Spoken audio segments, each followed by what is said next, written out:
So we're going to talk about our new advanced task features here. So I am in a current matter, and we've already done some of this. I'm going to show you how this would work, and I'm going to do it using this cracker and the next task here. So when tasks are assigned, these should be done. So I'm going to go ahead and open up the task. Um, you're going to select the priority of the task. However, the new things you're going to do is you're going to add what kind of task it is.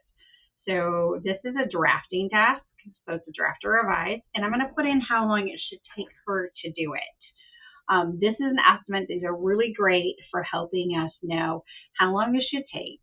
And it's also going to let the person know how long are we thinking this should take them to do. Now, if for some reason you take longer than the time estimate, what I want you to do is in your daily report at the very bottom, detail why it took you longer to do a specific task. Always also put that information up into the description as well. Now, when you start the task, you're not only going to, so when you get the task, it'll look like this. But now when I go to do the task, I'm going to come in here, change my status to in progress. I'll hit save task, and then you can come back out and add your time. Now, when you're done with the task, you can either mark it complete here, or you can come back into the task and change the task status to complete, and it'll mark it complete for you. This is a pending task, so I don't want to do that as well. The last thing you're going to do is every task needs to be relative to something, and you're going to make it relative to a main task, like what sets everything in motion. So, for instance, responding to emotion, the task you would make everything relative off of would be that receipt of the emotion. Everything then would come off of it.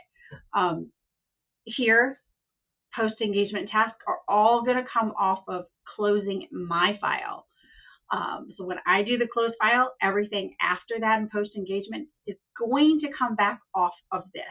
We'll talk about relative tasks in another video, but just make sure that you are setting a relative task. And the reason is I don't want to have to do 20 different tasks per case on every week, making them all relative. And the reason we do that is if I had to move this out, it's going to move every other thing after it out.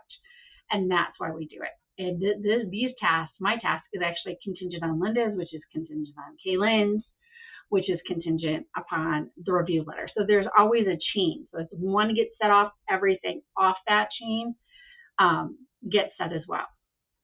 So just think of it as each task is a link in a chain, and we have to make them all connected. And some of these will have separate chains, and that's fine. All right, so I'm going to go ahead and save the task. All right, and so we can now see that it's there. You can see, we can also tell when someone is working on a task and maybe they haven't yet completed. So in this case, we're waiting on notes. Madeline's doing that, so she's in progress, but it's not quite done yet. So that is how you're going to go ahead and set all of your tasks from now on. And I will be setting them forward, but if you want to change those for today, feel free to go ahead and mark those changes in there. And you can take your best guess as a time estimate.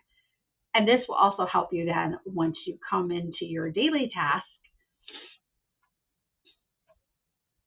I have a few set up to know exactly how many you have, and if you added them all up, it should equal to the number of hours that you're working that day. If they exceed, then we know people are overloading you. This will help us make sure that we are not overloading anyone.